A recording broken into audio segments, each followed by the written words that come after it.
ಪ್ರಜ್ವಲ್ ರೇವಣ್ಣ ವಿರುದ್ಧ ಅತ್ಯಾಚಾರ ಆರೋಪ ಪ್ರಕರಣಕ್ಕೆ ಸಂಬಂಧಪಟ್ಟಂತೆ ತೀರ್ಪು ಪ್ರಕಟಗೊಂಡಿದೆ. ಮಾಜಿ ಸಂಸದ ಪ್ರಜ್ವಲ್ ದೋಷಿ ಅಂತ ಕೋರ್ಟ್ ತೀರ್ಪನ್ನ ಹೊರಡಿಸಿದೆ. ಜನಪ್ರತಿನಿಧಿಗಳ ನ್ಯಾಯಾಲಯದಿಂದ ಪ್ರಕಟಗೊಂಡಿರುವಂತಹ ತೀರ್ಪಿದು.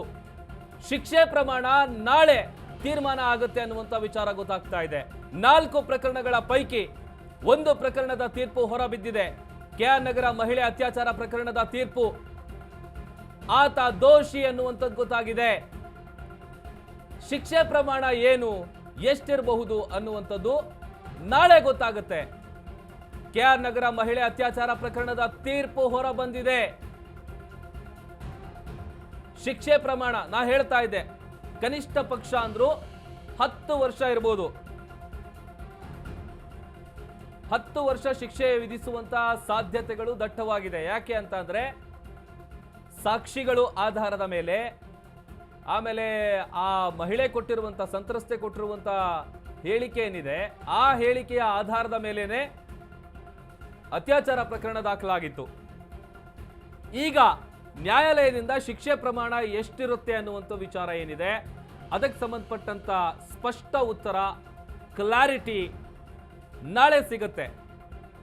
ಈಗ ಮಾಜಿ ಸಂಸದ ಪ್ರಜ್ವಲ್ ದೋಷಿ ಅನ್ನುವಂಥದ್ದು ಕೋರ್ಟ್ನಿಂದ ಹೊರಬಂದಿರುವಂತ ತೀರ್ಪಿದು. ನಿರೀಕ್ಷೆ ಇತ್ತು, ಒಂದಷ್ಟು ಕುತೂಹಲ ಇತ್ತು, ಏನಾಗಬಹುದು ಎತ್ತ ಅಂತ. ಯಾಕಂತಂದ್ರೆ ಆರಂಭದಿಂದ ಈಗ 4 ಪ್ರಕರಣಕ್ಕೆ ಸಂಬಂಧಪಟ್ಟಂತೆ 1 ಪ್ರಕರಣದ ತೀರ್ಪೇನು ಇವತ್ತು ಹೊರ ಬಂದಿದೆ. ಈಗ ಆಲ್ರೆಡಿ ಮಾಜಿ ಸಂಸದರು ಪ್ರಜ್ವಲ್ 14 ತಿಂಗಳಾಯ್ತು ಜೈಲಿಗೆ ಹೋಗಿ. ಮತ್ತೊಂದು ಕಡೆ ಈ ಒಂದು ತೀರ್ಪಿನತ್ತ ಎಲ್ಲರ ಚಿತ್ತ ನೆಟ್ಟಿತ್ತು. ನಾಳೆ ಗೊತ್ತಾಗುತ್ತೆ ಶಿಕ್ಷೆ ಪ್ರಮಾಣ.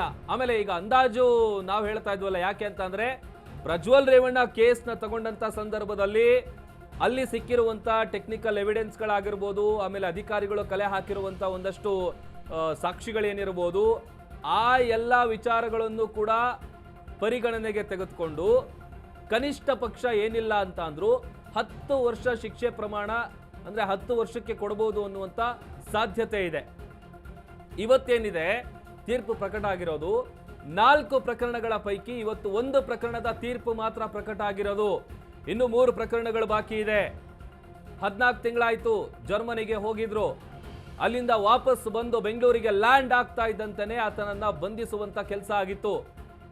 ಅದಾದ ಮೇಲಿಂದ ಸ್ಥಳ ಮಹಜರು, ಪ್ರತಿಯೊಂದು ಸ್ಪಾಟಿಗೂ ಕರ್ಕೊಂಡು ಹೋಗಿ ಯಾವ ರೀತಿಯಾಗಿ ಆತ ಕೃತ್ಯ ಎಸಗಿದ್ದ ಎಲ್ಲಾ ವಿಚಾರಗಳನ್ನು ಕೂಡ ಹೊರಗಡೆ ತರುವಂತ ಕೆಲಸ ಆಗಿತ್ತು. ಈಗ ಪ್ರಜ್ವಲ್ ರೇವಣ್ಣ ಅಪರಾಧಿ. ಕೆಆರ್ ನಗರ ಮಹಿಳೆ ಅತ್ಯಾಚಾರ ಪ್ರಕರಣದ ತೀರ್ಪು ಹೊರ ಬಂದಿದೆ. ಜನಪ್ರತಿನಿಧಿಗಳ ನ್ಯಾಯಾಲಯದಿಂದ ತೀರ್ಪು ಪ್ರಕಟಗೊಂಡಿದೆ. ಅತ್ಯಾಚಾರ ಆರೋಪ ಕೇಸ್ನಲ್ಲಿ ಪ್ರಜ್ವಲ್ ರೇವಣ್ಣ ಅಪರಾಧಿ. ಆ ಸಂತ್ರಸ್ತೆ ಕೊಟ್ಟಂತಹ ಹೇಳಿಕೆಯ ಆಧಾರದ ಮೇಲೆ ದೂರು ದಾಖಲಾಗಿತ್ತು. ಯಾವ ರೀತಿಯಾಗಿ ಮನೆ ಕೆಲಸದ ಮಹಿಳೆ ಮೇಲೆ ಆತ ಅತ್ಯಾಚಾರ ಮಾಡಿದ್ದ, ಏನೆಲ್ಲ ಮಾಡಿದ್ದ. ಆಮೇಲೆ ಕಳೆದ ವರ್ಷ 2024ರ ಚುನಾವಣೆಯ ಸಂದರ್ಭದಲ್ಲಿ ಒಂದಷ್ಟು ಪೆನ್ಡ್ರೈವ್ಗಳು ಏನು ಸೌಂಡ್ ಮಾಡಿತ್ತು ಹಾಸನದ ಕ್ಷೇತ್ರದಲ್ಲಿ, ಆ ಪೆನ್ಡ್ರೈವ್ಗಳು ರಾರಾಜಿಸಿತ್ತು. ಎಲ್ಲ ಕಡೆ ಕೂಡ ಸಿಕ್ಕಾಪಟ್ಟೆ ಸಂಚಲನ ಸೃಷ್ಟಿಸಿದಂತಹ ಕೇಸ್ ಇದು. ಜಸ್ಟ್ ಪ್ರಕರಣ ದಾಖಲಾಗೋದು 2 ದಿನ ಮುಂಚಿತವಾಗಿ ಅಜ್ಞಾತ ಸ್ಥಳಕ್ಕೆ ಪ್ರಜ್ವಲ್ ರೇವಣ್ಣ ಎಸ್ಕೇಪ್ ಆಗ್ತಾರೆ. ಅದಾದ ಮೇಲೆ ಅವರಿಗೆ ನೋಟಿಸ್ ಜಾರಿ ಮಾಡುವಂತ ಕೆಲಸ ಆಗಿರುತ್ತೆ.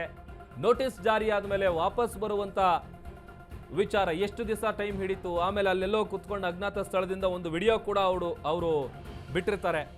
ಅದರಲ್ಲೂ ಕೂಡ ನಾನು ನಿರಪರಾಧಿ, ನನಗೂ ಈ ಕೇಸ್ಗೂ ಯಾವುದೇ ರೀತಿಯಾದಂಥ ಸಂಬಂಧ ಇಲ್ಲ. ಇದು ನಿಜಕ್ಕೂ ಮಾಜಿ ಸಂಸದ ಪ್ರಜ್ವಲ್ ರೇವಣ್ಣಗೆ ಶಾಕ್.